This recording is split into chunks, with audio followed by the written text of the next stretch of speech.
How do you take it all in? I think I take it all, in steps. It definitely, with this fan base and, with this organization, being able to wear the star on the side of my helmet, it represents a lot. And being able to do that, I think, is huge. Being able to go out every day and, represent myself in this organization is very important. What kind of goals have you set for yourself? I think just making the team would be nice. Hopefully I can do that. No sarcasm at all. There's great competition. Just being out there today with these guys and, running around and, being with coach and everything like that. We're all on the same boat now. It doesn't matter if you were undrafted or drafted. We're all doing the same thing, trying to accomplish the same thing. Have you looked at any of Rod's? Has Rod had you look at any of his three techniques? Ye- Guys in the past, the saps. And Yes, ma'am. Yes, ma'am. Yes, ma'am. We watch a lot of Sapp. We watch a lot of Henry from the Bears. We watch, I like watching the old film. They play the game the right way.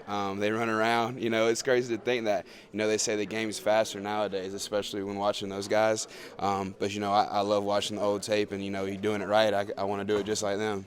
You talked about the relationship you had. You've been described as a perfect fit for the Neville scheme. What do you think that means? I think that, just with the way I play and my play style and, what he wants out of his three techniques and, how they play the game, I think that's kind of what he means. Being the perfect fit could mean a lot of things. I'm just excited for the opportunity and, just being able to hopefully live up to that. Do you have a connection with him? Yes, yes, sir, yes, sir. I understand, like I said before, he wants the best out of me, and he's gotten the best out of players before me. And, when he talks to me and communicates with me, I can tell that he wants that, and I want to be able to do that for him. Now that y'all are actually on the field together running drills, what's it like being coached by Rod Marinelli? It's a dream come true, knowing that he wants the best. He definitely he takes care of me. He watches out for me.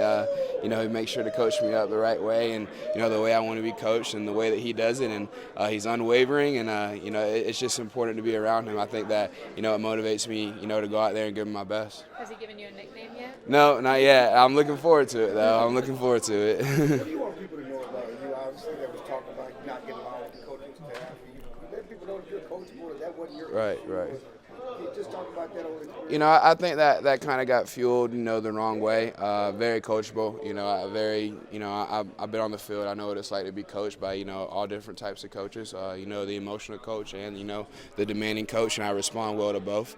I don't really know where that came from. All my coaches have my best interests in mind. Like I said before, the depth at UCF was great. We won a lot of football games, and we were able to do that. Well, how do you explain, I guess, starting the year before and not starting as much this year? Can you just Right. talk about that, this mindset of not being a starter as you were the year before? No. I think that it all played a part. It was all important in what we were doing. Like I said, we won a lot of football games. I did have a coaching change, and that stuff happens. That's life, and I realized that.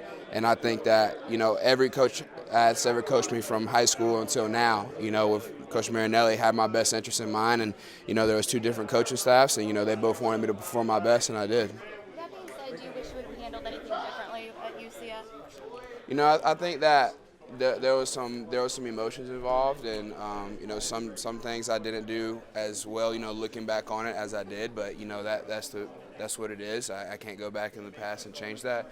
Ever since then, I've went back to UCF and talked and been able to go out to practice, and I talked to coach, and I know that having my roots at UCF is really important, and I want to keep establishing that. Are you somebody where that kind of conversation fuels you, or do you just brush it off and don't think about it? I think it fuels me a little bit. Definitely being able to go throughout that and being able to experience that is definitely a learning experience. But it is fuel. It definitely keeps me going and wants me to prove everybody wrong. What makes a really good free technique defensive tackle? I think with the way that I play defensive tackle, it's all about ball get off. That's the first thing. From a guard standpoint or a tackle standpoint, a player that's going to get off the rock every time is, probably the hardest thing to go against. How much did you play three technique? Because they played you at one quite a bit Right. last Yes, year. ma'am. Yes, ma'am. I played all over the defensive line last year against the offensive line.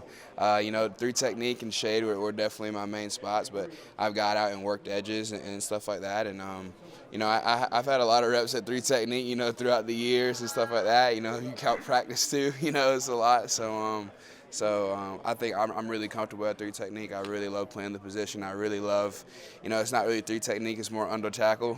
So I'm just excited to play it and be everything that Marinelli wants me to be. Have you showed them that fullback tape and let them know you can really lead blocking? Yeah, I think so. I hope they watched it. I wouldn't mind helping Zeke back there, and Dak. What do you when you think about playing alongside DeMarcus Lawrence and Robert Quinn, and talented guys at the NFL level? How do you think you would fit into that? I think that I fit in seamlessly. Having D-Law to the right of me or to the left of me, and having Quinn and Jalen and Leighton. I don't know what to say. There's not words that can express the excitement. Just to be on the field with those guys. At practice, and then much less. Being on the field in the game. Competing against the best in the world.